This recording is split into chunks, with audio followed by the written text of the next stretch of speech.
Vamos ler a partir do verso 35.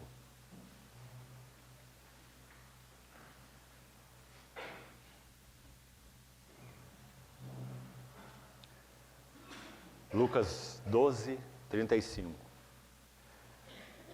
Cingidos estejam os vossos corpos e acesas as vossas candeias. Sede vós semelhantes a homens que esperam pelo seu Senhor, ao voltar ele das festas de casamento, para que quando vier e bater à porta, logo lhe a abram. Verso 42.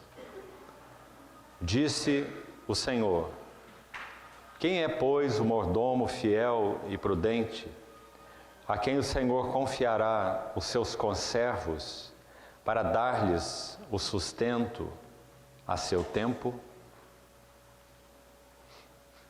Antes de lermos o próximo texto, vamos observar 4 coisas aqui. E com a ajuda do Senhor, já registrarmos isso nos nossos corações. Cingidos estejam vossos corpos, fala de prontidão. Acesas as vossas candeias, fala de testemunho. Sede vós semelhantes a homens que esperam pelo seu Senhor, obviamente, fala de expectativa. E quem é, pois, o mordomo fiel e prudente, a quem o Senhor confiará os seus conservos, para dar-lhes sustento a seu tempo? Fala então de serviço. Então nós temos prontidão, testemunho, expectativa e serviço. Com relação a esse último aspecto, serviço, vamos ler 1 Coríntios, capítulo 4, ainda como versos introdutórios. 1 Coríntios, capítulo 4, versos 1 e 2.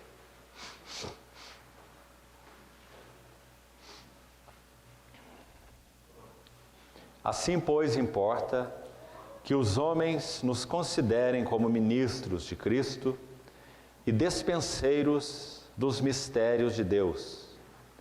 Ora, além disso, o que se requer dos despenseiros é que cada um deles seja encontrado fiel. Então, Paulo aqui se chama um despenseiro dos mistérios de Deus. Ainda nessa mesma carta, no capítulo 9, versos 16 e 17,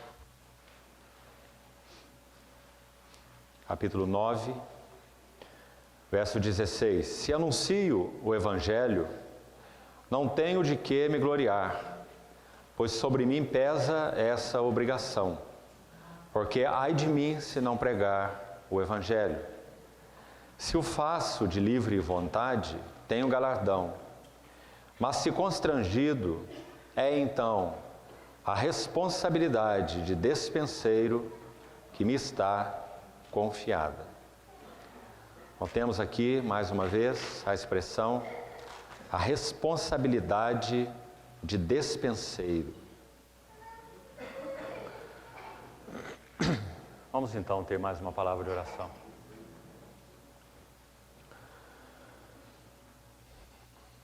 Querido Pai Celestial, com grande expectativa em nossos corações, nos reunimos nessa noite. Não consideramos, em nenhum sentido, esse tempo comum ou ordinário. Sabemos que o Senhor, em Tua urgência, reservou esse tempo de comunhão em torno de Ti e da Tua palavra aberta a nós. Por isso nós olhamos com firmeza para Ti, porque toda a nossa confiança e expectativa está em Ti. Que o Senhor seja nosso mestre nessa reunião. Tome a palavra que é Tua mesmo, inspirada pelo Espírito que é o Teu Espírito, e nos dê entendimento espiritual, para compreendermos as Tuas Escrituras. Ó Senhor, por Tua misericórdia, fala ao nosso coração nessa noite. Esperamos totalmente em Ti. Em nome do Senhor Jesus. Amém. Queridos irmãos, realmente é uma alegria estar de novo aqui, Rio Claro, para esse tempo, esse fim de semana intenso. Temos reservado 4 períodos intensivos e, como oramos, confiamos completamente na graça, na provisão, na bondade do Senhor, estendendo Sua mão fiel e suprindo através da comunhão, da palavra, da adoração, do tempo juntos, em tudo que Ele implicará, tanto falando ao nosso coração, quanto suprindo as necessidades que só Ele realmente conhece. Que nós temos, tanto como assembleias locais, há irmãos aqui de outros lugares que não Rio Claro, certamente amanhã haverão ainda outros, conforme foi informado. Então, quanto dependemos do Senhor, que é o único que conhece as suas assembleias, conhece as nossas necessidades pessoais, familiares, conjugais. Então confiamos que o Senhor terá Sua palavra para os nossos corações nesse final de semana, por Sua graça. Embora tenhamos lido esses textos, tanto em Lucas quanto em 1 aos Coríntios, nosso foco para todos esses 4 tempos de comunhão será 2 aos Coríntios. E por que nós lemos esses versos introdutórios? Fim de semana anterior a esse, estávamos com um grupo grande de irmãos, que incluiu região metropolitana de São Paulo, várias regiões da região metropolitana, outras cidades. E para aquele tempo de comunhão, a carga que o Senhor colocou nos nossos corações foi serviço. Então tivemos 2 tempos longos, intensos também com os irmãos, em que compartilhamos elementos essenciais para o serviço cristão. Tivemos a oportunidade de compartilhar pelo menos 8 elementos essenciais. Podemos considerar de alguma maneira que esse tempo, nesse final de semana, será, de certa forma, uma continuidade do que estávamos fazendo no final de semana anterior. Mas não iremos focar exclusivamente serviço cristão. Nós iremos buscar, com a ajuda do Senhor, nessa maravilhosa epístola, 2 aos Coríntios, o que seria a genuína natureza da vida cristã e do serviço cristão. Então vamos buscar examinar essa combinação aí, porque sabemos que nenhum genuíno serviço brotará de uma vida inadequada. Isso é impossível. Se nossa vida não tem sido progressivamente, é claro, satisfatória aos olhos do Senhor, o nosso serviço é insatisfatório e será insatisfatório. Os irmãos se lembram que quando o Senhor reprova a Caim, segundo a narrativa de Gênesis, Ele não reprova a sua oferta, Ele reprova Caim e a sua oferta, porque aquela oferta procedeu de algo do interior de Caim, que era a sua visão inadequada, sobretudo a respeito de adoração, de comunhão, de servir e adorar a Deus. De alguma maneira ele compreendeu que algo de valor poderia ser produzido com esforço e suor, que traria satisfação ao coração de Deus. Abel caminhou pelo caminho oposto. Abel entendeu que nada que pudesse ser produzido por iniciativa ou esforço humano poderia ser sequer desejável, muito menos satisfatório ao coração de Deus. Então o que ele fez? Ele toma um animal inocente. Claro que isso é uma figura. Em outras palavras, Abel está dizendo: Senhor, meus pais foram expulsos do jardim da comunhão. Eles pecaram, nós somos frutos de um casal expulso do jardim, eu e meu irmão, Caim. Então, o que nós temos para oferecer, agradar e servir o Senhor? Se nós estamos fora, expulsos do lugar onde o Senhor nos colocou. Então, baseado nisso, ele toma uma vida inocente. Por isso, aquele sacrifício é lembrado em Hebreus 11, que Abel ofereceu um excelente sacrifício e que fala coisas superiores. Então, aquele sangue representava o fato de que nada pode ser agradável a Deus senão uma vida sem pecado. Por isso aquele sacrifício foi figura do sacrifício do nosso Senhor. Nós que somos os beneficiários hoje dessa oferta perfeita do Cordeiro de Deus, nos tornamos, por causa disso e exclusivamente por causa disso, dessa oferta, nos tornamos um sacrifício agradável a Deus. Mas precisamos compreender que, assim como a oferta do nosso Senhor foi completamente satisfatória a Deus, nós que somos o fruto do seu penoso trabalho e que também fomos chamados, como nos lembrávamos no fim de semana anterior, como filhos e servos, fomos chamados. Tu és meu filho, eu hoje te gerei. Tu és sacerdote para sempre, segundo a ordem de Melquisedeque. Nós também somos os filhos, assim como o Filho é o Filho eterno, nós nele fomos feitos os filhos de Deus. E como ele é o servo dos servos, o servo com S maiúsculo, nós também somos os servos, no plural, do Deus Altíssimo. Então, tal como ele é, também nós somos neste mundo. Lembra-se dessas palavras tão lindas de João? Assim como ele é, também nós somos neste mundo. Filhos, servos. Filhos, vida. Servos, serviço. Então a epístola, a segunda de Paulo aos Coríntios, é uma magnífica epístola para nos ensinar qual é a genuína natureza da vida cristã. Se nós perguntarmos como se vive vida cristã, o que é vida cristã, como a vida cristã progride, como a vida cristã então avança, qual é o alvo da vida cristã, nós temos todas as respostas à segunda epístola de Paulo aos Coríntios. Então, vamos repetir nosso tema para todos esses tempos juntos de comunhão na palavra.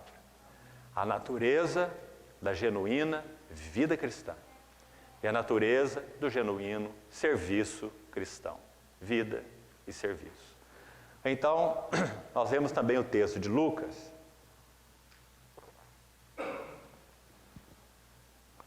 Não é só o Zaga que está com a voz ruim, né? Nós vemos o texto de Lucas que mostra esses 4 elementos. Prontidão, corpos estejam cingidos. Depois ele caminha para o testemunho, é uma corrente de elos, e essa ordem não pode ser alterada. Prontidão, testemunho, candeias acesas, candeia nitidamente fala de um testemunho. Depois ele diz, sede vós semelhantes a homens que esperam pelo seu Senhor. Então uma prontidão, testemunho por causa de uma expectativa. Temos prontidão, vivemos uma vida de candeia acesa porque temos uma expectativa. Nosso Senhor em breve retornará. Quer na segunda, na terceira vigília, não nos convém nem especular. Alguns têm tentado e têm se dado mal. O que importa é que o nosso coração tem que se manter numa expectativa de noiva. E para a noiva, que tem real expectativa, seu casamento pode ser marcado 1 ano antes. Mas para ela é amanhã. Seu coração está ligado a esse dia. Ela acorda com ele, ela dorme com ele, ela pensa nele, os arranjos, o vestido, os convidados, etc, etc. Não é assim? Mesmo que 1 ano antes. Ela já se casou no dia que ela marcou o casamento. Não é? Então louvado seja o nosso Senhor, porque assim é conosco. Por isso, irmãos, que nós não estamos, na verdade, com nenhuma preocupação de quando o nosso Senhor voltará. Porque no nosso coração nós o desejamos hoje. Que nós não tenhamos um amanhã literal. Que tivéssemos um amanhã com aquele café da manhã diante do Senhor. Que nós aguardamos. Esse é nosso coração. Então, prontidão, testemunho, expectativa. E veja o último elemento que nós vemos lá em Lucas 12. Quando Pedro pergunta para o Senhor se aquelas coisas que ele disse era para todos ou era para eles. E o Senhor dá uma palavra muito abrangente. Ele não diz nem para todos, não é só para vocês e nem só para eles. Ele responde a pergunta de Pedro com outra pergunta. Senhor, isso é para nós ou é para todos? O Senhor responde perguntando. Quem é, pois, o mordomo fiel e prudente, a quem o seu Senhor, quando vier, o encontrar fazendo assim? dando sustento a seu tempo, aos seus conservos. O que ele está dizendo? Ele está dizendo, a palavra que eu estou dizendo aqui é para todos aqueles que quiserem se habilitar, para terem seus corpos cingidos, suas candeias acesas e viverem nessa expectativa e serviço até que o Senhor venha e possa então dizer, muito bem, servo bom e fiel. Então, fomos a partir daí para 1 Coríntios 4 e 9, estão aí os textos, os irmãos devem ter anotados, e nos dois textos Paulo usa a importante palavra despenseiro. E nós enfatizamos ali porque a carta que vamos estudar, já iremos com a ajuda do Senhor fazer uma introdução nela hoje, é uma carta escrita por esse dispenseiro. Esse que disse, é importante que os homens nos considerem, ele diz, Paulo, as palavras dele, nada menos que ministros de Deus, despenseiros de seus mistérios e fiéis. As três coisas ele menciona. Então, se ele, pela graça do Senhor, também diz isso em 1 Coríntios 15, 10, pela graça de Deus eu sou o que eu sou, Paulo disse. Então, se nós temos o privilégio de ter esse servo talhado e forjado pelas mãos do Senhor de uma maneira tão maravilhosa, o apóstolo Paulo, o Saulo, blasfemo, insolente e perseguidor da igreja, como ele se refere a si, escrevendo a Timóteo. Se nós vemos o Senhor glorificado, descer do trono, vir até a estrada de Damasco, para ter um encontro pessoal com esse homem, então realmente ele tem muito a nos dizer. Ele tem até a mesma coisa que ele diz que não vai dizer, como ele escreveu na sua segunda epístola aos Coríntios. Tão elevadas foram as suas revelações. Mas nós estamos certos de que aquilo que é o cerne, ele nos disse, particularmente em Efésios e Colossenses. Então, quando nós estudamos sua segunda epístola aos Coríntios, nós não temos a mesma nota de Efésios e Colossenses. Efésios e Colossenses são consideradas unanimemente, por todos os eruditos bíblicos, sem exceção, como as cartas mais elevadas do apóstolo Paulo. Então ali ele vai falar sobre esse mistério, grande é esse mistério, mas eu me refiro a Cristo e à igreja. Então essas são cartas maravilhosas sobre glória da igreja, glória de Cristo. Nós vamos deter em 2 Coríntios porque nós queremos ver o mensageiro. Nosso tema não será a glória de Cristo exatamente, não será a glória da igreja exatamente, será porque estão aí sempre. Cristo e a igreja é nosso tema, né? Mas nós queremos ver o mensageiro.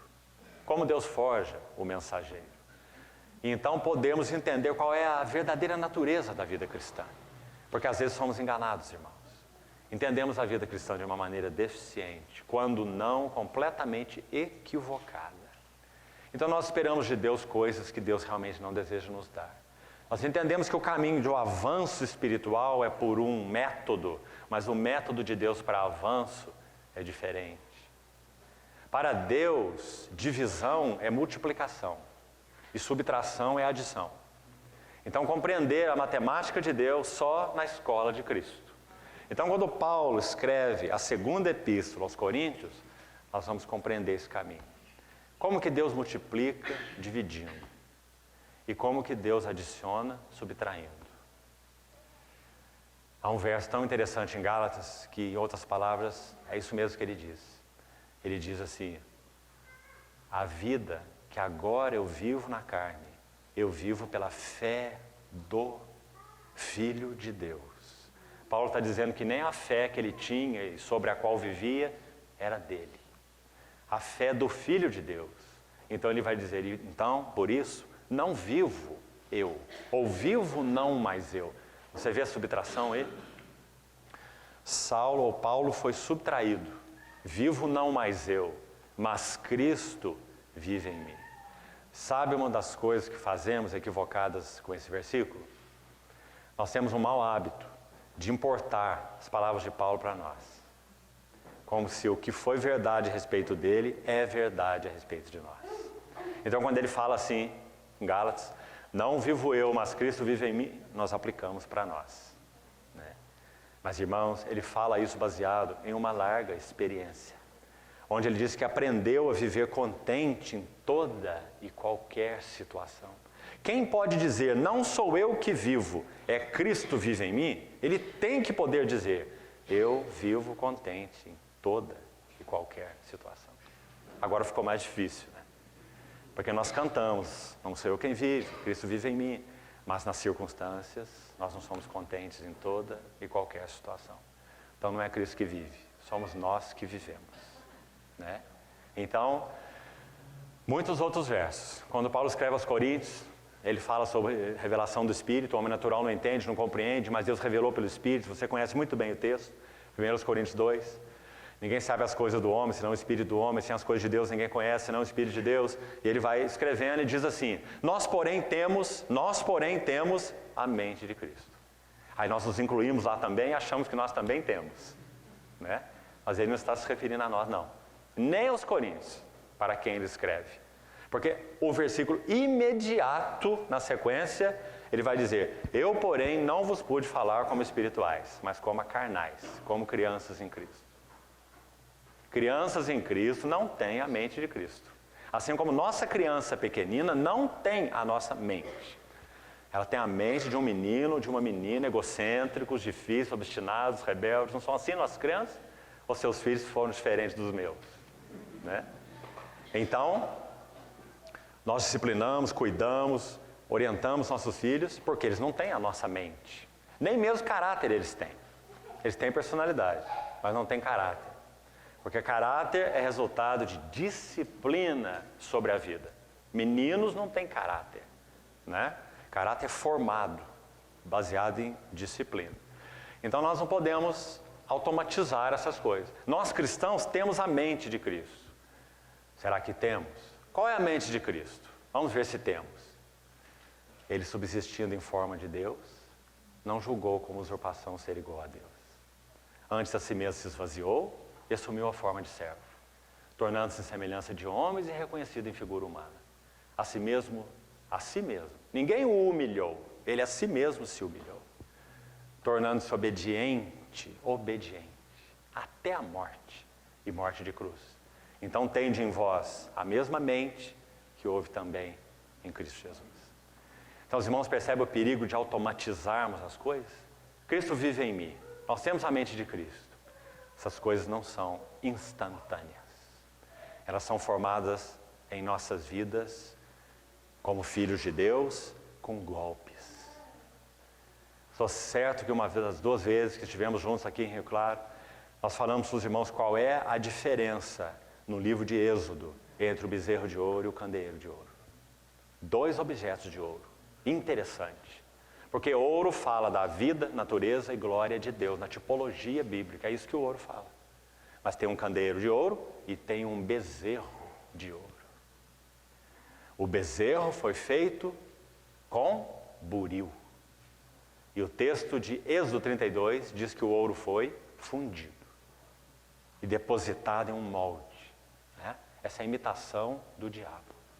Imitando aquilo que diz respeito à verdadeira vida, natureza e glória de Deus. Imitando até mesmo o testemunho de Deus. Com métodos, moldes, formas. Mude o molde daqui para o molde de lá e a vida vai junto com o molde, né? Esse é o bezerro de ouro. Mas também há ali em Êxodo o candeeiro de ouro. Os 2 são de ouro. A grande diferença é que um foi fundido e moldado.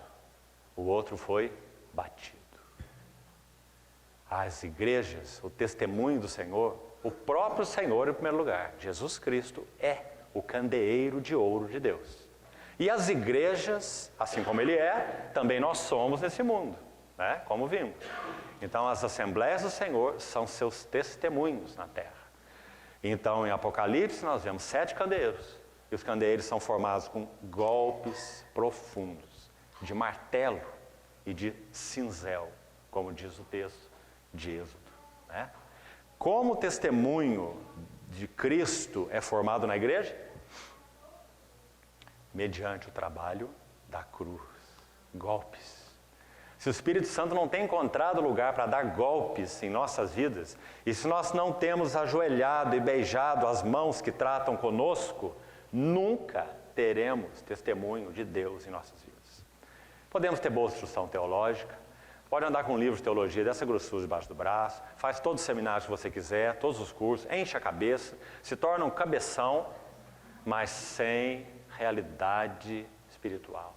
Porque o cinzel não tocou, o martelo não tocou. Então, estamos aí diante da epístola que vai mostrar como o martelo toca, como o cinzel toca, como o vaso é forjado, como um despenseiro é formado. Por isso, queridos irmãos, há uma ilustração, uma ocasião drástica de um encontro que você deve conhecer, um dos interlóquios entre Margaret Barber e o conhecido servo do Senhor na China, o irmão Ni, Watchman Nee. Ele deu a ela, certa vez, alguns poemas que ele havia escrito para essa irmã, bem mais experiente, mais velha no Senhor que ele. Ele era ainda um jovem. Então ela tomou aqueles poemas, leu, rasgou e jogou no lixo, na frente dele. E disse a ele: poemas não se escrevem em uma noite. O testemunho de Deus é lavrado em nossas vidas na medida em que a cruz tem lugar para trabalhar nossas almas. Poemas cristãos genuínos são flores que nascem das cinzas. E é isso que nós vemos na segunda epístola de Paulo aos Coríntios. Ele já começa a epístola assim, nós vamos ver. Então, que o Senhor nos ajude a darmos os passos para que possamos ter algo mais, por sua graça, algo mais de compreensão sobre genuína vida cristã e genuíno serviço cristão. Lembrando que os dois são inseparáveis. Quem vive verdadeira vida cristã, vive verdadeiro serviço cristão. Quem caminha e cresce num verdadeiro serviço cristão é porque vive uma genuína vida cristã. Toda verdadeira obra, já dizia uma irmã, emana da vida. Toda. Então, vamos à segunda epístola de Paulo aos Coríntios.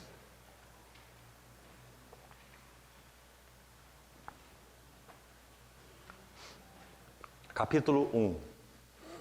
Vamos ler alguns versículos antes de fazermos algum comentário. Segunda aos Coríntios, capítulo 1, verso 3. Apreciemos, irmãos, em primeiro lugar, de que lábios estão saindo essas palavras. Saulo, o ex-Saulo, agora o Paulo, o apóstolo do Senhor, esse vaso tão trabalhado pelo Senhor, aniquilado pelo Senhor por um lado, e Cristo então formado nele de uma forma tão maravilhosa. Ele diz: bendito, abençoado seja o Deus e Pai do nosso Senhor Jesus Cristo. E Paulo aqui se refere a ele como o Pai de misericórdias e o Deus de toda a consolação. Ele vai usar essa palavra aqui algumas vezes em conjugações diferentes, essa palavra consolação. A raiz dela é essa mesmo que você deve estar imaginando. Parakaleu, de onde vem o Paracletos, Espírito Santo, o Consolador. Então ele está dizendo que Deus é o Pai das misericórdias e é o Deus de toda paráclesis, ou paraclesis, consolação. É Ele que nos consola, de novo, a mesma ideia, conforta, em toda a nossa tribulação. Veja, para podermos consolar aos que estiverem em qualquer angústia. Como? Com a consolação, de novo. Quantas vezes ele usa a mesma palavra? Com que nós mesmos somos, de novo, consolados. Há uma versão que diz contemplados, não é? A palavra é a mesma no original, é consolados mesmo. Veja quantas vezes Paulo explorou essa palavra aí. Porque ele está ligando toda essa consolação ao Deus de toda consolação. Frase do versículo 3, né? Então sigamos que o nosso foco, nosso primeiro foco para essa noite está mais abaixo. Mas vá reparando esses detalhes. Então ele diz no verso 5: porque assim como os sofrimentos de Cristo, aqueles sofrimentos redentores, aquele que ele viveu na sua vida humana, ele se manifesta em grande medida a nosso favor. É claro, nós somos redimidos por esses sofrimentos. Então ele diz, assim também a nossa consolação, essa que nós somos consolados por Deus, transborda por meio de Cristo. Mas, se somos atribulados, é para o vosso conforto e salvação. Os irmãos já percebem o quanto Paulo está falando da natureza, da genuína vida cristã aqui? E como, de certa forma, está na contramão de muito do que nós pensamos? E certamente na contramão da concepção natural que temos, como seres egocêntricos que somos por natureza. Paulo está falando que se ele é atribulado, é para o conforto e salvação daqueles que ele pode ministrar. E se somos confortados ou consolados, a mesma ideia, é também para o vosso conforto, o qual se torna eficaz, suportando com paciência os mesmos sofrimentos que nós também padecemos. Irmãos, ele já iniciou a carta falando sobre algo que não gostamos. Ele já iniciou a carta falando de sofrimentos.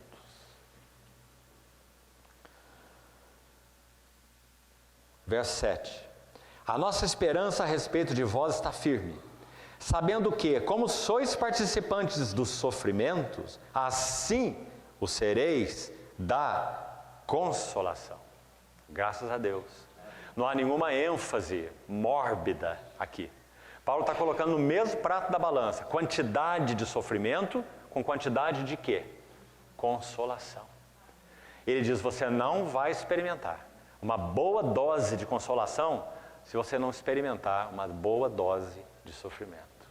A consolação vai acompanhar os sofrimentos. E graças ao Senhor aqui por sua fidelidade. Ele vai escrever, já escreveu na 1 Coríntios 10:13. Ele diz, não vos sobreveio tentação ou provação que não fosse humana. Deus é fiel. Veja a fidelidade aí.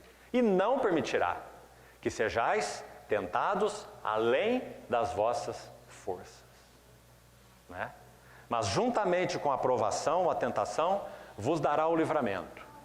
E interessante lá que ele não diz livramento para sair da provação ou da tribulação, mas livramento para que a possais suportar. Acho que para entender esse versículo citado, que é 1 Coríntios 10:13, aqui nós temos a explicação, como isso funciona.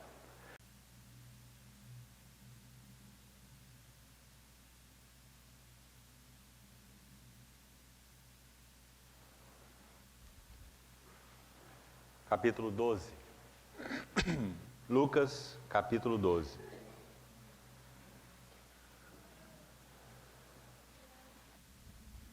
Vamos ler a partir do verso 35.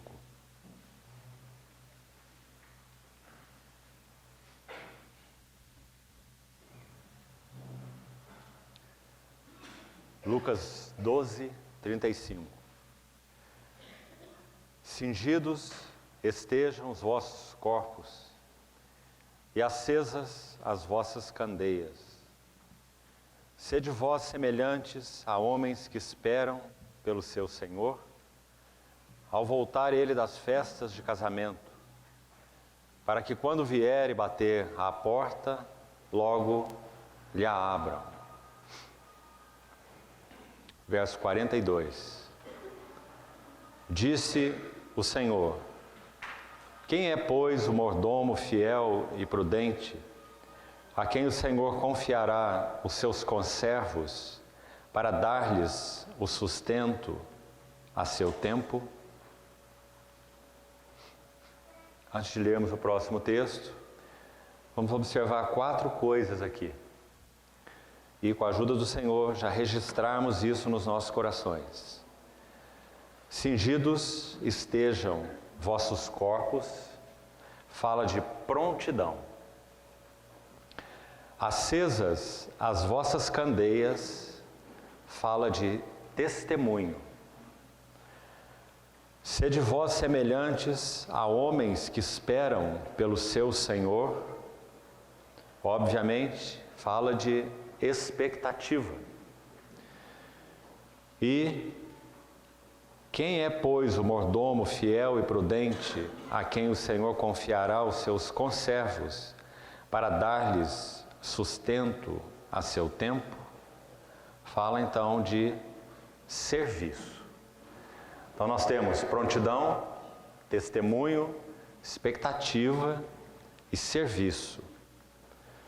Com relação a esse último aspecto, serviço, vamos ler 1 Coríntios, capítulo 4, ainda como versos introdutórios.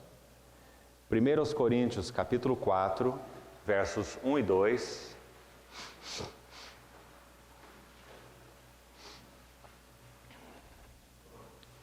Assim, pois, importa que os homens nos considerem como ministros de Cristo e despenseiros dos mistérios de Deus.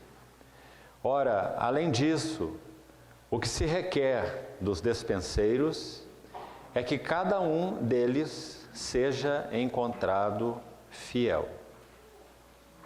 Então, Paulo aqui se chama um despenseiro dos mistérios de Deus. Ainda nessa mesma carta, no capítulo 9, versos 16 e 17, capítulo 9, verso 16: Se anuncio o Evangelho, não tenho de que me gloriar, pois sobre mim pesa essa obrigação, porque ai de mim se não pregar o Evangelho. Se o faço de livre vontade, tenho galardão, mas se constrangido, é então a responsabilidade de despenseiro que me está confiada. Então temos aqui, mais uma vez, a expressão, a responsabilidade de despenseiro. Vamos então ter mais uma palavra de oração.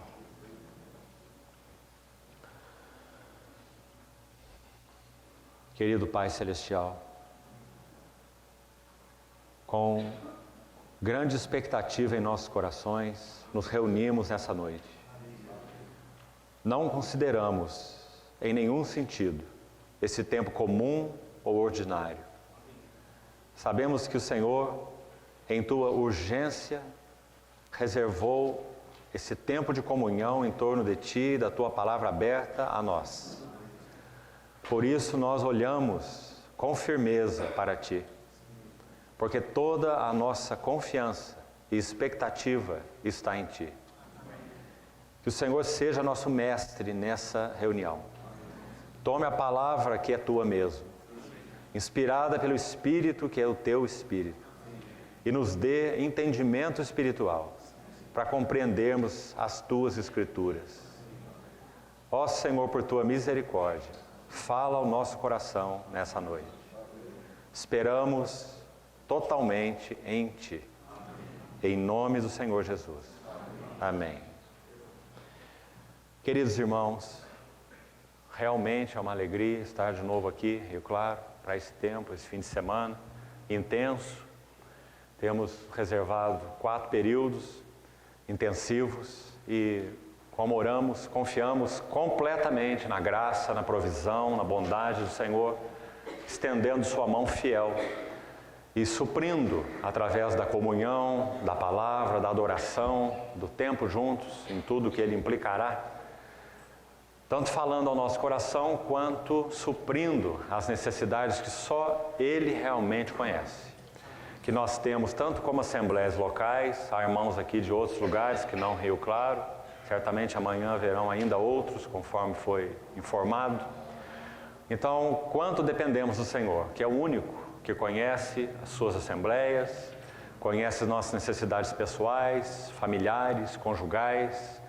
Então, confiamos que o Senhor terá sua palavra para os nossos corações nesse final de semana. por sua graça. Embora tenhamos lido esses textos, tanto em Lucas quanto em 1 aos Coríntios, nosso foco para todos esses 4 tempos de comunhão será 2 aos Coríntios. E por que nós lemos esses versos introdutórios?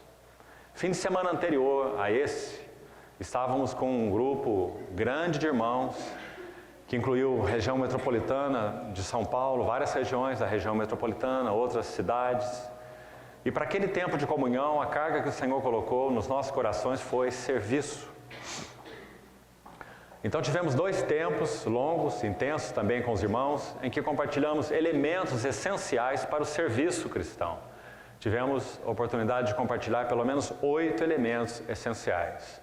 Podemos considerar de alguma maneira que esse tempo, nesse final de semana, será, de certa forma, uma continuidade do que estávamos fazendo no final de semana anterior. Mas não iremos focar exclusivamente serviço cristão. Nós iremos buscar, com a ajuda do Senhor, nessa maravilhosa epístola, 2 aos Coríntios, o que seria a genuína natureza da vida cristã e do serviço cristão. Então vamos buscar examinar essa combinação aí, porque sabemos que nenhum genuíno serviço brotará de uma vida inadequada. Isso é impossível. Se nossa vida não tem sido progressivamente, é claro, satisfatória aos olhos do Senhor, o nosso serviço é insatisfatório e será insatisfatório. Os irmãos se lembram que quando o Senhor reprova a Caim, segundo a narrativa de Gênesis, ele não reprova a sua oferta, ele reprova Caim e a sua oferta, porque aquela oferta procedeu de algo do interior de Caim, que era a sua visão inadequada, sobretudo a respeito de adoração, de comunhão, de servir e adorar a Deus. De alguma maneira ele compreendeu que algo de valor poderia ser produzido com esforço e suor, que traria satisfação ao coração de Deus. Abel caminhou pelo caminho oposto. Abel entendeu que nada que pudesse ser produzido por iniciativa ou esforço humano poderia ser sequer desejável, muito menos satisfatório ao coração de Deus. Então o que ele fez? Ele toma um animal inocente. Claro que isso é uma figura. Em outras palavras, Abel está dizendo: Senhor, meus pais foram expulsos do jardim da comunhão. Eles pecaram, nós somos frutos de um casal expulso do jardim, eu e meu irmão, Caim. Então, o que nós temos para oferecer, agradar e servir o Senhor? Se nós estamos fora, expulsos do lugar onde o Senhor nos colocou. Então, baseado nisso, ele toma uma vida inocente. Por isso, aquele sacrifício é lembrado em Hebreus 11, que Abel ofereceu um excelente sacrifício e que fala coisas superiores. Então, aquele sangue representava o fato de que nada pode ser agradável a Deus senão uma vida sem pecado. Por isso aquele sacrifício foi figura do sacrifício do nosso Senhor. Nós que somos os beneficiários hoje dessa oferta perfeita do Cordeiro de Deus, nos tornamos, por causa disso e exclusivamente por causa disso, dessa oferta, nos tornamos um sacrifício agradável a Deus. Mas precisamos compreender que, assim como a oferta do nosso Senhor foi completamente satisfatória a Deus, nós que somos o fruto do seu penoso trabalho e que também fomos chamados, como nos lembrávamos no fim de semana anterior, como filhos e servos, fomos chamados. Tu és meu filho, eu hoje te gerei. Tu és sacerdote para sempre, segundo a ordem de Melquisedeque. Nós também somos os filhos, assim como o Filho é o Filho eterno, nós nele fomos feitos os filhos de Deus. E como ele é o servo dos servos, o servo com S maiúsculo, nós também somos os servos, no plural, do Deus Altíssimo. Então, tal como ele é, também nós somos neste mundo. Lembra-se dessas palavras tão lindas de João? Assim como ele é, também nós somos neste mundo. Filhos, servos. Filhos, vida. Servos, serviço. Então a epístola, a segunda de Paulo aos Coríntios, é uma magnífica epístola para nos ensinar qual é a genuína natureza da vida cristã. Se nós perguntarmos como se vive vida cristã, o que é vida cristã, como a vida cristã progride, como a vida cristã então avança, qual é o alvo da vida cristã, nós temos todas as respostas à segunda epístola de Paulo aos Coríntios. Então, vamos repetir nosso tema para todos esses tempos juntos de comunhão na palavra. A natureza da genuína vida cristã e a natureza do genuíno serviço cristão. Vida e serviço. Então, nós vemos também o texto de Lucas.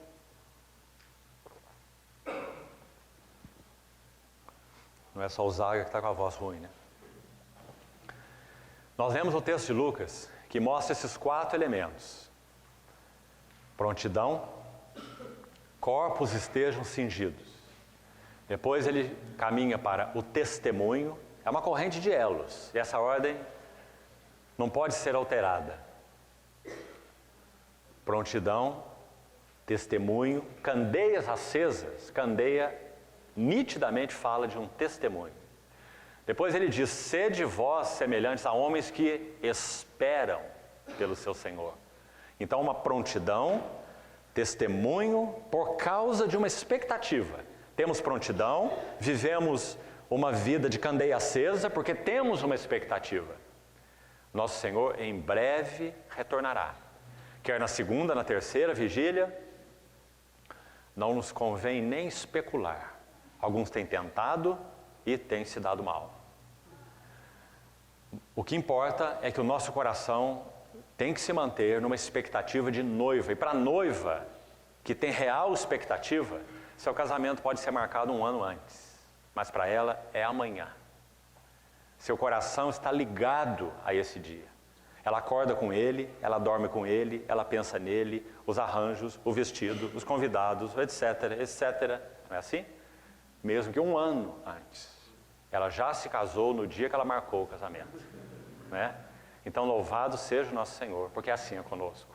Por isso, irmãos, que nós não estamos, na verdade, com nenhuma preocupação de quando o nosso Senhor voltará.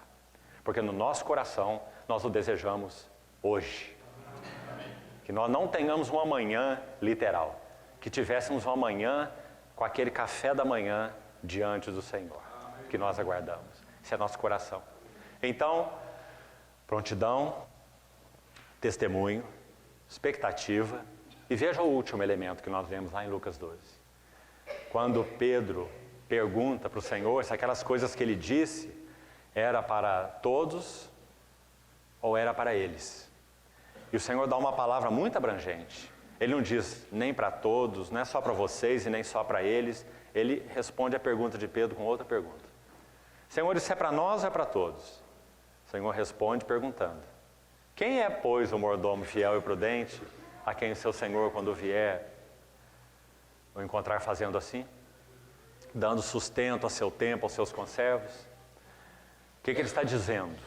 Ele está dizendo, a palavra que eu estou dizendo aqui é para todos aqueles que quiserem se habilitar, para terem seus corpos cingidos, suas candeias acesas e viverem nessa expectativa e serviço até que o Senhor venha e possa então dizer, muito bem, servo bom e fiel.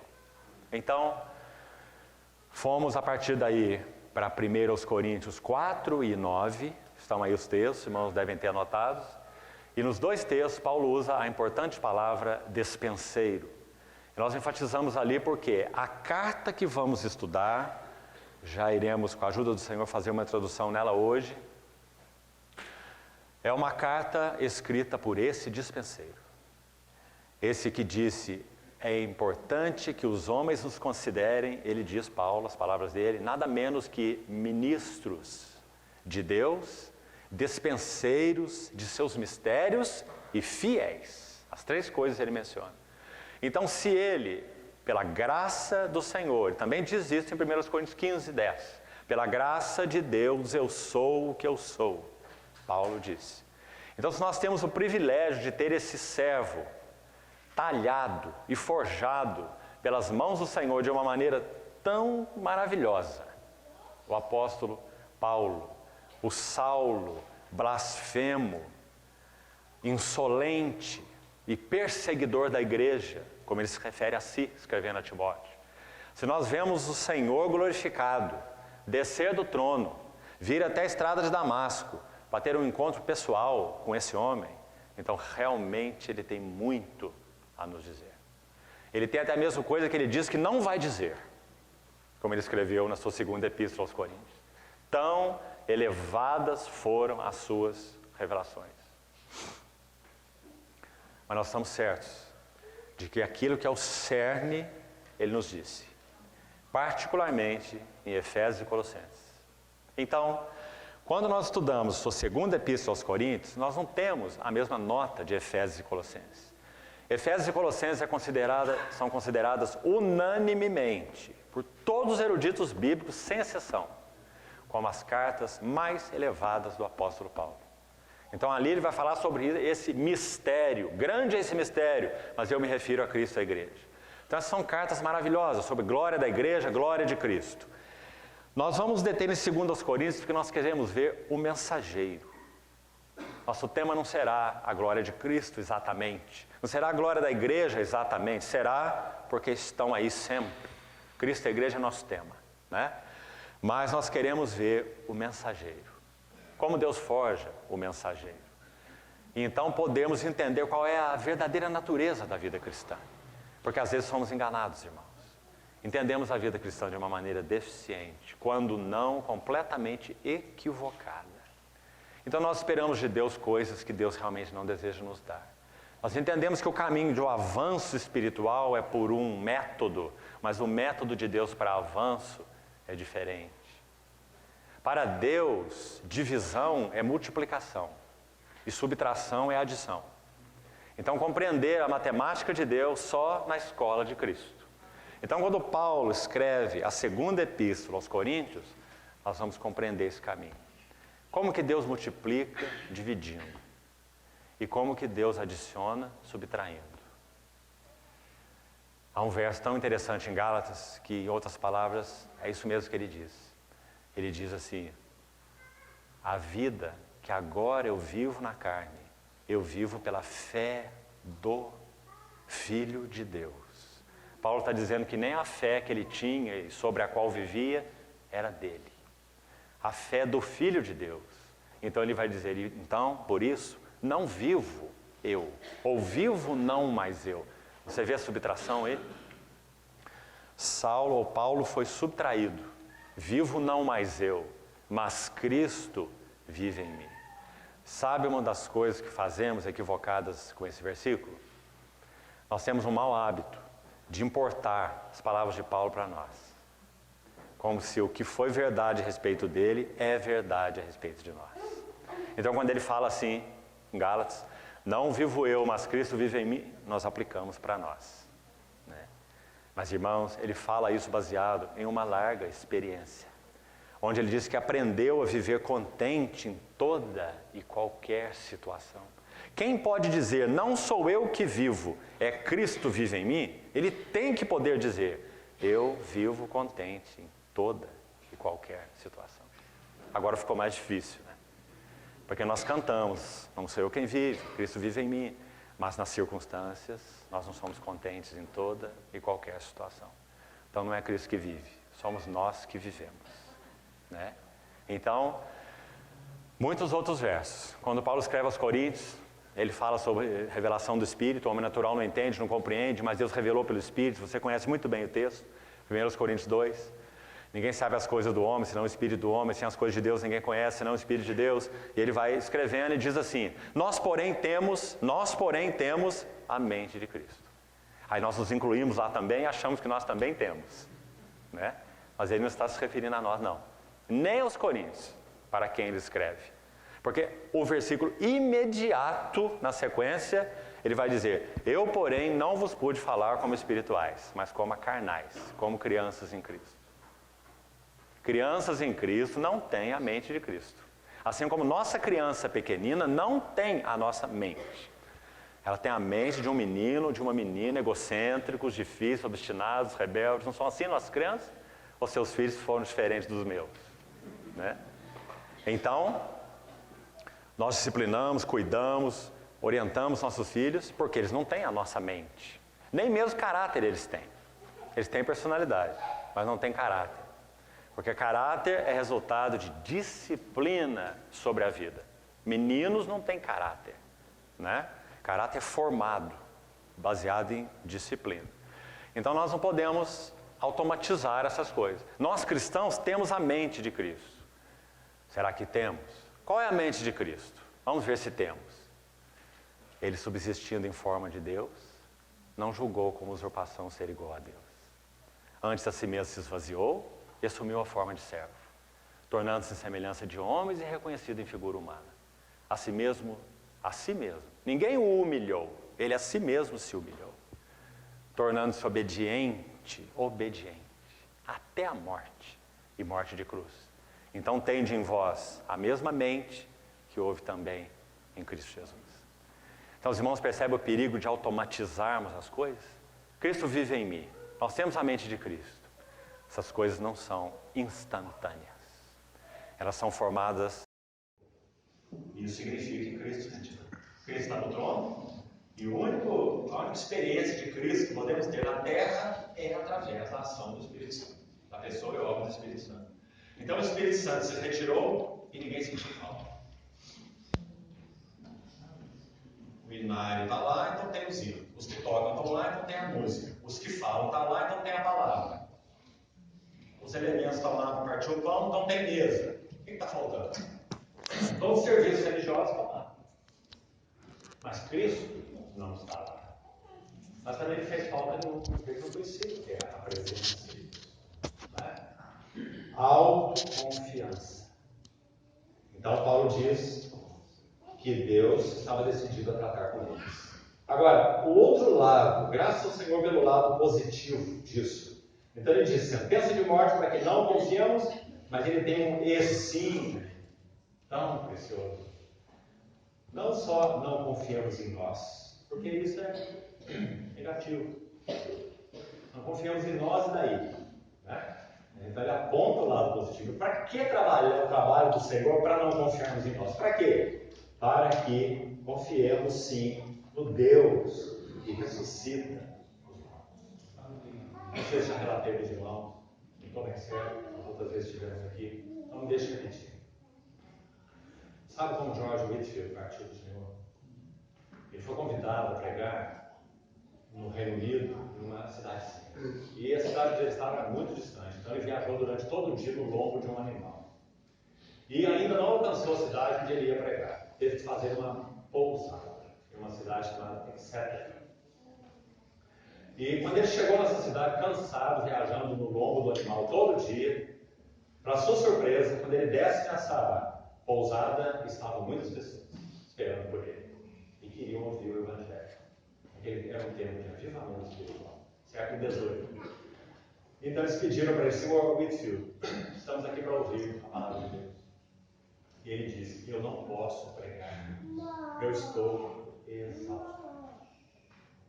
Imagine, viajando o dia todo no lombo do animal, não era jovem, ele partiu do Senhor com 54 anos, se não me engano. Já tinha a cidade, e então ele disse a ele, não posso pregar. E tomou uma vela, um castiçal, um lugar para se colocar a vela, e começou a subir as escadas. Aí o aposento superior ele ia pernoitar para seguir viagem no dia seguinte. Quando ele estava no meio da escada, ele se virou para trás, olhou para aquelas pessoas e começou a pregar. E ele pregou até a vela acabar, consumiu o castiçal. Então terminou de subir as escadas, deitou no seu leito e partiu para o Senhor. Aquela vela tipifica a vida e ministério de Jordan. Gasto. Eu me deixarei gastar e me gastarei em prol das vossas almas. O que ele experimentou naquela noite? Sem dúvida, algo do que Paulo chamou de Não confiemos em nós, mas no Deus que ressuscita os mortos. Ele pregou com vigor que ele não tinha. Pregou com uma suficiência, uma condição que não era dele. Até uma vela se consumiu. Isso não é pouco tempo. O Deus que ressuscita os mortos. Depois de uma ocasião tal, o que restava para esse servo do Senhor? Simplesmente que os céus se abrissem para receber esse fiel dispenseiro do Senhor. Então, esse é o significado da expressão de Paulo aqui. Então ele diz, ele nos livrou e nos livrará de tão grande morte, em quem temos esperado que ainda continuará a livrar, ajudando-nos também vós, com as vossas orações a nosso favor, para que por muitos sejam dadas graças a nosso respeito, pelo benefício que nos foi concedido por meio de muitos. Qual é o benefício que foi concedido por meio de muitos para Paulo? As suas orações. Está aí no verso 11. Que linda passagem, irmãos. Então, o primeiro elemento, vamos ficar com ele. A vida cristã genuína e o serviço cristão genuíno, vamos colocar juntos, implica em entendermos Deus não está de brincadeira conosco. Ele é o Pai das misericórdias. Isso então, maravilhoso que ele não esteja de brincadeira, porque as coisas que existem dentro de nós não são brincadeiras. É necessário que Deus realmente seja o Pai das misericórdias, porque a nossa estrutura é tão leve, nós somos tão vulneráveis, há ainda tanta escória dentro de nós. O Espírito Santo busca passo a passo nos convencer de coisas em nossas vidas que não são agradáveis ao Senhor. Muitas delas lícitas, mas impedem o nosso progresso espiritual. De novo, para os Coríntios mesmo, que Paulo escreveu assim: todas as coisas me são lícitas, mas nem todas me convêm. Todas me são lícitas, mas nem todas me edificam. E todas me são lícitas, mas eu não me deixarei dominar por nenhuma delas. Que critério ele tinha, né? Então há tanto dessas coisas em nós. Isso é lícito, eu não estou pecando, não estou errando, não estou ofendendo a Deus. Isso muitas vezes é o que falamos. Mas o Espírito Santo quer ir além. Ele está dizendo, olha, você não está pecando. Você está ganhando bastante dinheiro, senão você está pecando. Mas seja cuidadoso. Porque aí, atrás dele, tem uma potestade, que se chama Mamon, e ela é muito poderosa. E se você brincar com ele, ele vai brincar com você. Ele vai te fazer uma marionete dele. Mamon da iniquidade. Mas é lícito ganhar dinheiro, honestamente. Compreende, irmão? Todas as coisas me são lícitas, mas eu não me deixarei dominar por nenhuma delas. Então, a primeira marca importante para nós aqui, voltando, Deus não está de brincadeira conosco. Ele é o Pai das misericórdias. E Ele é o Deus de toda consolação. Que títulos maravilhosos esse Pai celestial nosso tem. Nunca deixaremos de receber dele as misericórdias que nós necessitamos. Lamentações de Jeremias nos diz que elas se renovam cada manhã. O autor de Hebreus, no capítulo 4, diz que o trono do Senhor é o trono da graça, onde nós nos achegamos para receber a graça necessária e a misericórdia necessária. Porque Ele é o Pai das misericórdias e o Deus de toda consolação. Mas então que estejamos claros, a genuína vida cristã e, consequentemente, o genuíno serviço cristão serão resultados do trato de Deus conosco. Da medida que essa sentença de morte tiver lugar para alterar em nossas vidas. Porque, agora estou certo, que em outra ocasião com os irmãos, nós falamos bastante sobre o que significa o trabalho da cruz. E uma das vezes que tivemos aqui. Procurando mostrar para os irmãos que o trabalho da cruz não é compulsório. Não é o Senhor nos pegando, nos colocando aqui e dizer, eu vou trabalhar a cruz na sua vida, quer você queira, quer você não queira. Não funciona assim. Ele decreta sobre nós uma sentença de morte, E já recebemos dele essa sentença de morte para que não confiemos em nós, mas nós temos que dar uma resposta a isso. E a nossa resposta pode ser não. Não, Senhor, não quero, Senhor, não faça assim, Senhor. E damos coisas nos caminhos de Deus. E não admitimos que o Senhor nos trate dessa maneira. Né? Então, o trabalho da cruz não é compulsório. Quando ele se precipita sobre nós, através das circunstâncias, nós temos que dizer assim: Senhor, eu sei que é a tua mão usando isso, aquilo, aquele. Compreende? Essa situação, aquela outra. Então me curvo e fala, Senhor, que teu servo ouve. Quando temos esse coração, então ele vai usar as circunstâncias e nós vamos crescer. Porque nós estamos respondendo adequadamente. E a mesma coisa a palavra. Aqui está outro instrumento maravilhoso, imprescindível, para que a cruz trabalhe em nós. A palavra de Deus é viva e eficaz, mais cortante que qualquer espada de 2 gumes, e penetra até o ponto de dividir alma e espírito, e sonda pensamentos e intenções do coração. É outro aspecto do trabalho da cruz. Mas, de novo, podemos dizer não também para ela. Porque a palavra que ouviram não lhes aproveitou, porque não foi misturada com a fé. Então seus cadáveres ficaram prostrados no deserto. Então o Senhor nos dá a sua palavra, mas nós não acolhemos a palavra do Senhor. Podemos fazer isso. E nós vamos então deixar de ser alvo do trabalhar da cruz em nosso coração. Então, irmãos, temos que agarrar esses 2 pilares. Queremos que a sentença de morte trabalhe em nossas vidas? Queremos ser livres da autoconfiança? Palavra de Deus e circunstâncias. Vamos continuar trabalhando sobre nossas vidas na medida em que dissermos sim. Vamos para o segundo elemento, ele está logo aí em seguida no versículo 12. Diz assim: porque a nossa glória é esta, o testemunho da nossa consciência. Preste atenção. De que com santidade e sinceridade de Deus, não com sabedoria humana, mas na graça divina, temos vivido no mundo, e mais especialmente para convosco. Como que Paulo sabia que ele estava vivendo com uma santidade verdadeira, com sinceridade verdadeira? Veja aí que ele diz isso. Não com sabedoria humana, mas na graça divina. Como ele sabia dessas coisas, estava certo a respeito delas. Por favor, note essa frase importante. Vamos colocar assim: segundo golpe do martelo e do cinzel, produzindo em nós esse testemunho genuíno.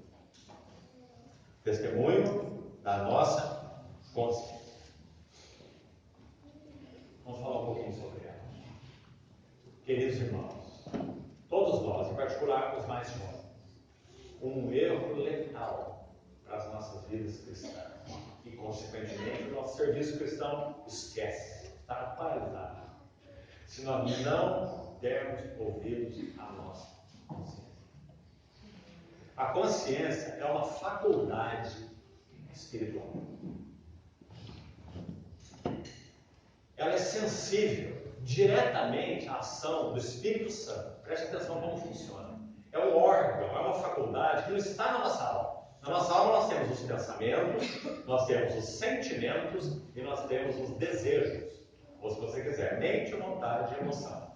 Não é isso, nossa alma? E o nosso espírito tem funções, não vamos entrar nas funções dele, vamos ficar só com essa aí. Mas vamos citar só a consciência. A consciência é uma das faculdades do nosso espírito. Então, por que é importante dizer isso? Porque a nossa consciência recebe uma ação direta do Espírito Santo. O Espírito Santo e a nossa consciência estão ligados, graças a Deus. Por quê? Porque os pensamentos estão na alma. Então, quando o Espírito Santo fala à nossa consciência, e muitas vezes, sabe o que tentamos fazer? Usar razonamentos, os pensamentos, para driblar a nossa consciência. Não é a experiência de muitos de nós. Muitas vezes, quem sabe, caímos em pecado, porque nós buscamos justificar com pensamentos o falar de Deus na nossa consciência. Não é. Então nós arrazoamos, justificamos, explicamos. e embotamos o falar do Espírito na nossa consciência. Agora, um outro lado dessa beleza é que, então, se o Espírito Santo tem acesso direto à consciência, graças ao Senhor, isso não dependerá de nosso pensamento. O que eu quero dizer? Às vezes você terá um não do Senhor na tua consciência e você não saberá explicar por quê. Compreendeu? Por que não? Por que não ir naquele lugar? Eu já fui naquele lugar tantas vezes. Por que hoje ou agora eu estou tão incomodado de ir naquele lugar? Você não sabe explicar. Mas tem um não na tua consciência. Outras vezes é um sim. Quando nosso Senhor conversava com uma mulher samaritana no poço durante o dia, uma mulher que tinha ainda a vida que ela tinha, aquilo foi um escândalo para Jesus. De todas as maneiras. Mas o Senhor teve um sim na sua consciência. Tão claro que ele fez um caminho que não era necessário, no alvo que ele pretendia, para poder passar para o Samaria. Para encontrar aquela mulher no meio-dia, no poço de Jacó. Conversar com ela sobre a água viva. Algo que homem nenhum faria. Nosso Senhor fez. Porque ele teve um sim na consciência. Independente de qualquer não de reprovação externa. Compreende? Então, como funciona? Não depende de pensamento. Então, quão sensíveis nós precisamos ser ao sim e ao não do Senhor. Por outro lado também, graças a Deus, parece que nossa consciência opera como um semáforo. Enquanto a luz está verde, nós temos um senso, e não há outro nome para usarmos, um senso espiritual que diz, vá, siga, continue. Quando a luz amarela acende, o Espírito Santo está falando, tenha cuidado agora, tenha cuidado agora. Agora você pode tropeçar, agora você pode estar falando demais, agora você pode estar passando dos limites. Qual casal não conhece isso na sua vida conjugal? Qual marido já não falou demais? Qual esposa já não falou demais? E depois tentou retirar as palavras. E é quase impossível. E assim entre os irmãos mesmo. Porque o Espírito Santo acendeu a luz amarela. E nós não tivemos cuidado. Mas ele acendeu diretamente na nossa consciência. E outras vezes ele acende a luz vermelha. Ele está dizendo, chega, para agora, morde tua língua e não solta a próxima palavra. Né? Luz vermelha na nossa consciência.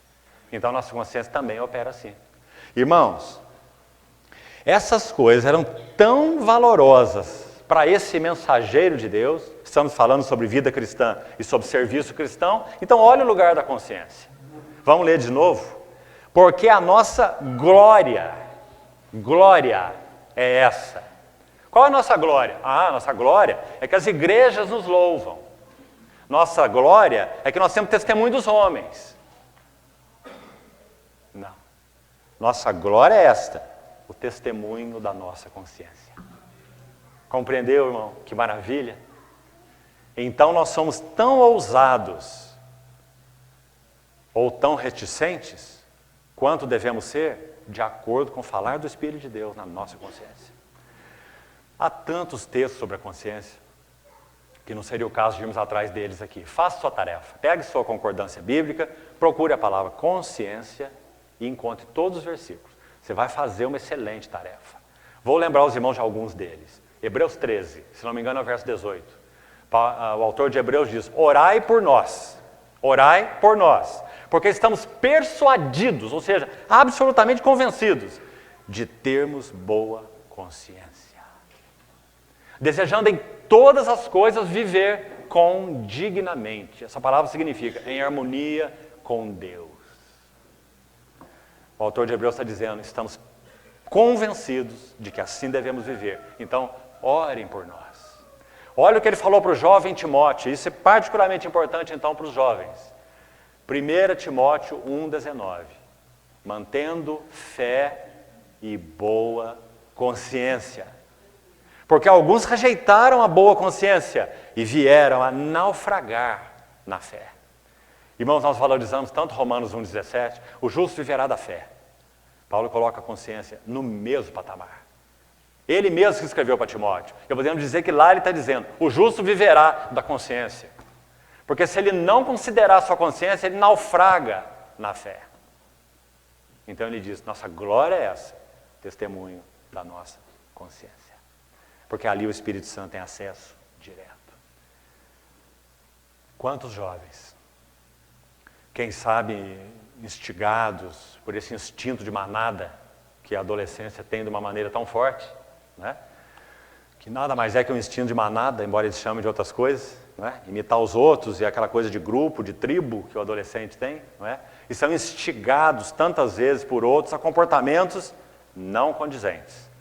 Quantos adolescentes e jovens cristãos experimentam essa luta de ferir a sua consciência para agradar outros? Quantos se estremecem quando têm o primeiro contato, por exemplo, com uma literatura indecente? Quantos estremecem o seu coração? Quantos jovens já relataram isso? Que esse primeiro contato deles com uma literatura indecente foi algo que os arrasou. Porque eles eram cristãos, não eram do mundo. E foram instigados de alguma maneira e o seu coração estremeceu. Né? Porque sabiam que eles estavam andando em um caminho inadequado, estavam ofendendo a luz de Deus que havia neles e o Espírito Santo. Esse é o testemunho da consciência. Né? Então, esse segundo elemento tão maravilhoso. Mais 5 minutinhos para concluirmos por hoje. Capítulo 2 agora. Paulo diz assim, então já ficamos com 2 elementos aqui importantes para a nossa consideração. O sentido do sentença de morte para não confiarmos em nós, e sim no Deus que ressuscita os mortos.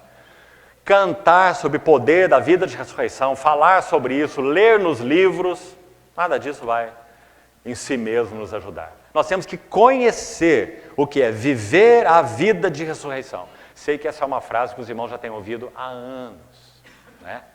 Mas e a experiência? O que é viver pela vida de ressurreição? É fazer o que não posso fazer. É fazer não confiando em mim mesmo.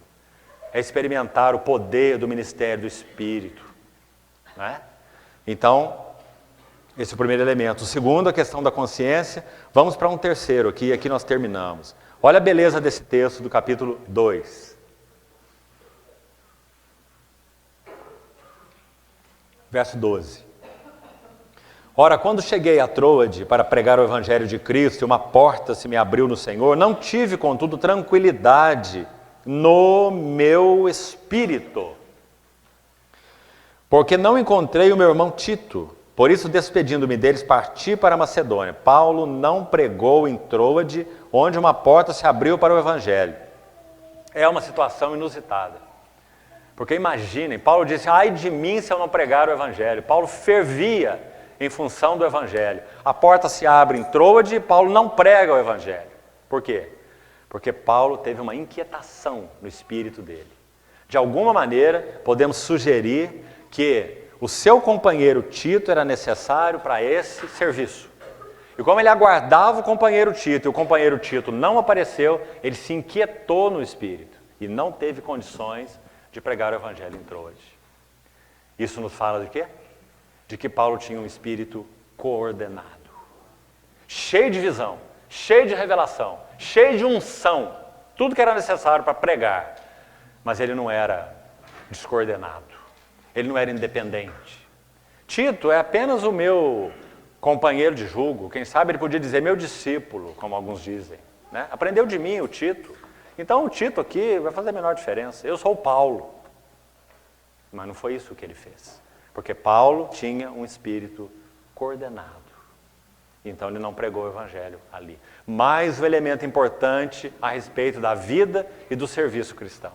Irmãos, ministérios, serviços, e aqui eu estou falando ministério em geral, inclusive ministério da palavra, ou talvez especialmente ministério da palavra, por causa do significado dele, mas vale para todos os outros serviços no corpo de Cristo.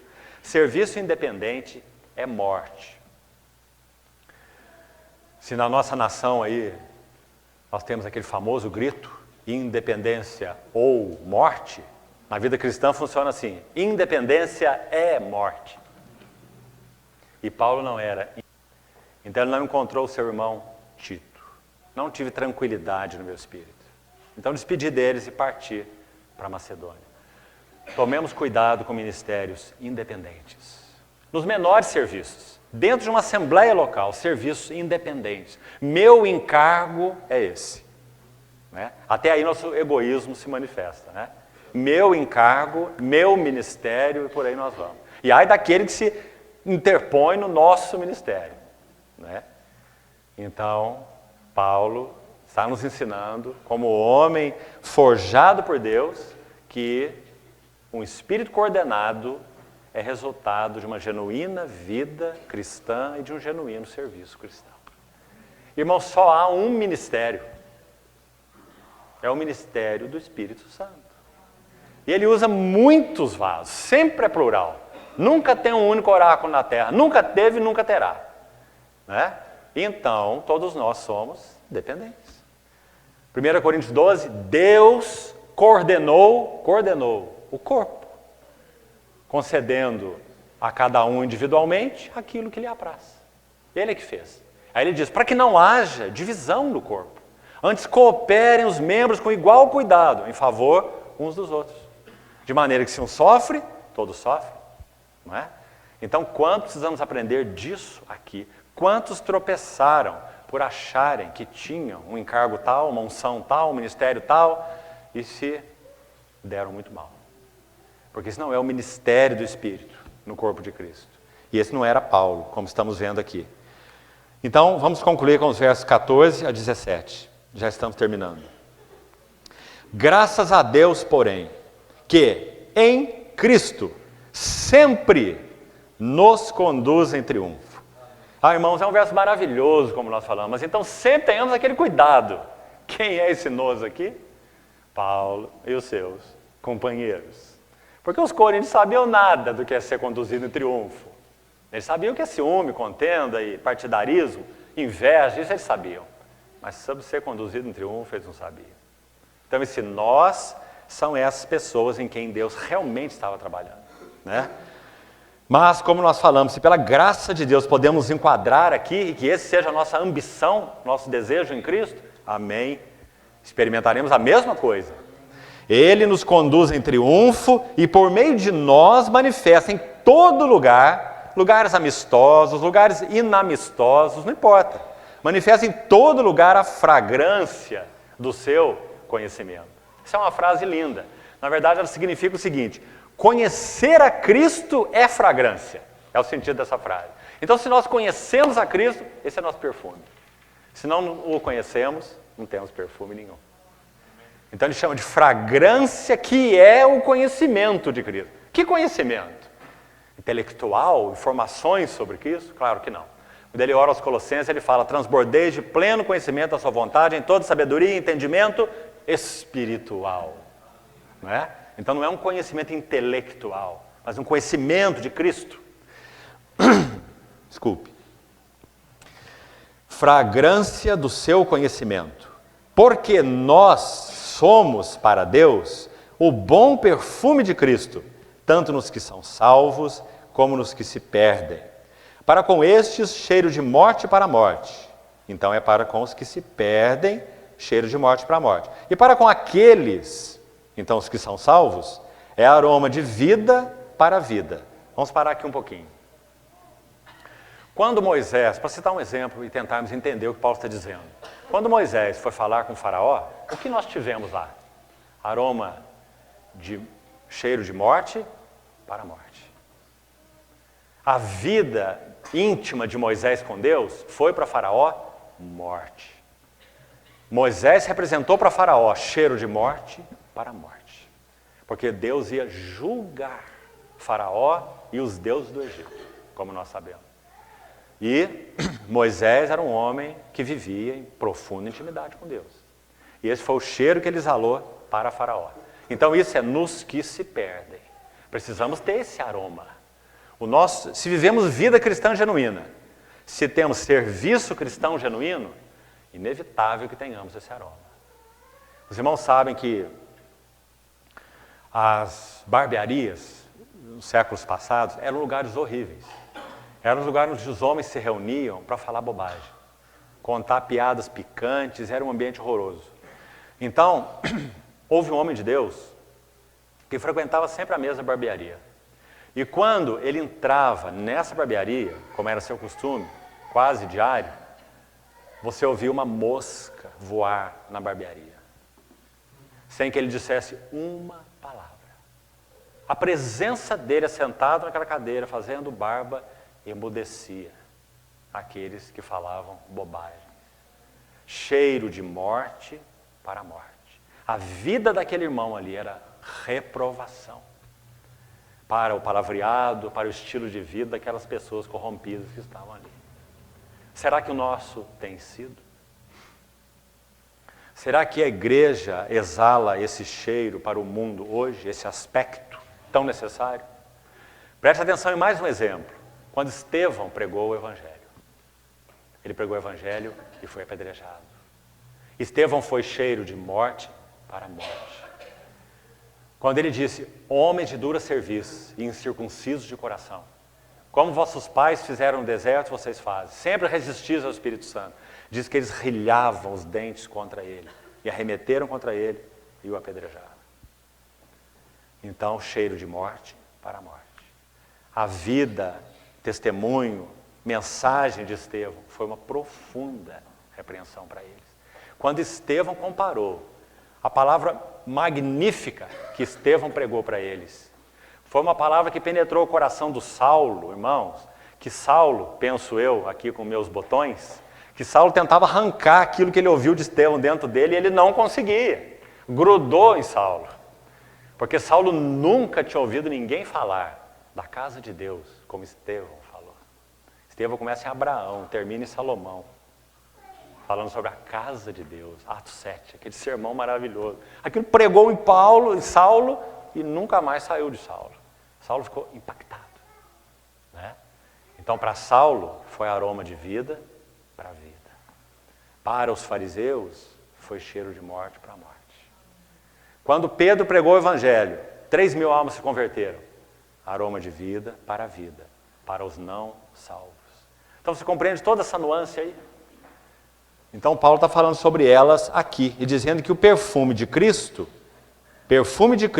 no verso 15, bom perfume de Cristo, ou, verso 14, fragrância do seu conhecimento, exatamente a mesma coisa. Duas maneiras de dizer a mesma coisa. Então, esse conhecimento de Cristo produz duplo resultado. Quem é, porém, qualificado, idôneo ou suficiente, como dizem algumas versões, para estas coisas? Que pergunta. Quem é qualificado? Quem é idôneo?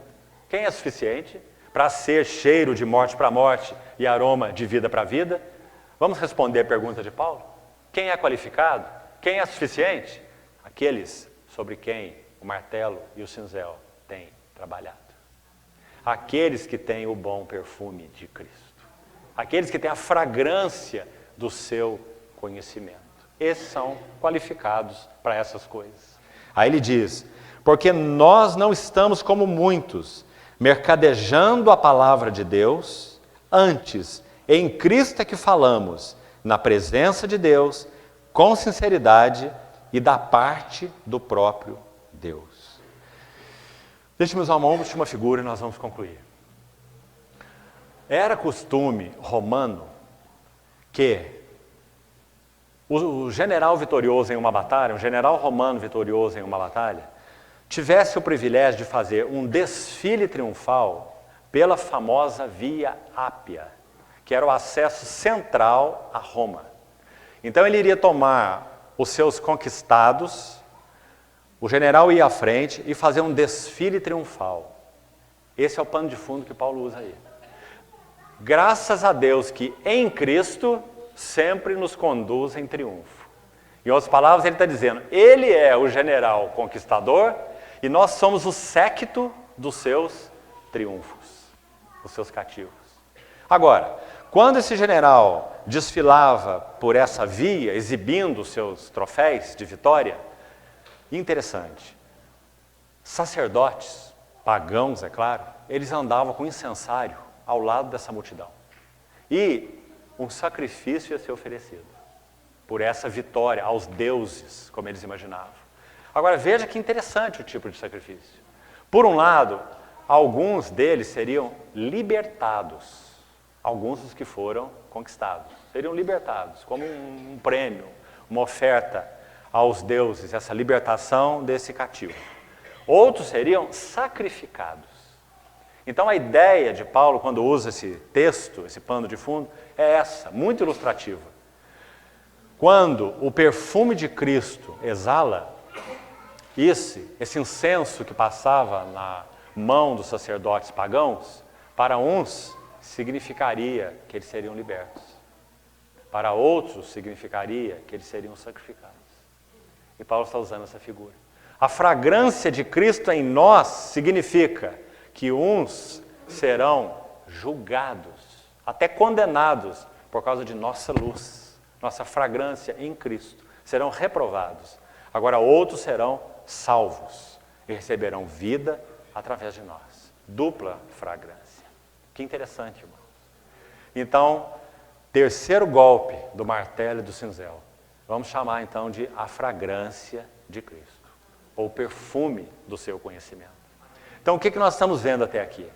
Como que o Senhor forja seus vasos. Sentença de morte, testemunho da consciência, e então a fragrância de Cristo em nós. Se o Senhor permitir, amanhã vamos seguir a partir daqui. Há muito mais nessa epístola. Se os irmãos quiserem, os que já a conhecem, recordar essa epístola, lendo durante esse final de semana, seria muito bom, para que possamos avançar com mais amplitude nesse tema. Então vamos ficar por aqui hoje e temos ainda uma palavra de oração antes de concluirmos. Vamos orar. Senhor, confiadamente, nós entregamos nas Tuas mãos a Tua palavra lida e compartilhada nessa noite. Para que o Senhor tenha toda a liberdade de purificar o nosso entendimento.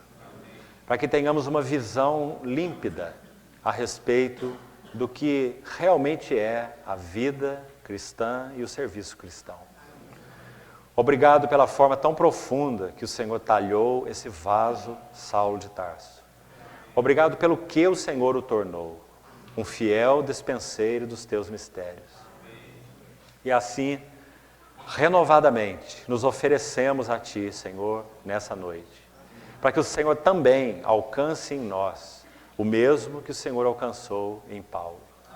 Que também sejamos completamente forjados e compromissados com aquilo que está no Teu coração.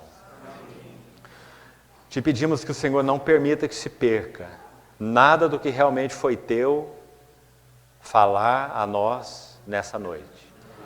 Ajuda-nos a guardar Tua palavra no nosso coração. Ensina-nos, Senhor, debaixo das Tuas vistas e nos dê os Teus conselhos.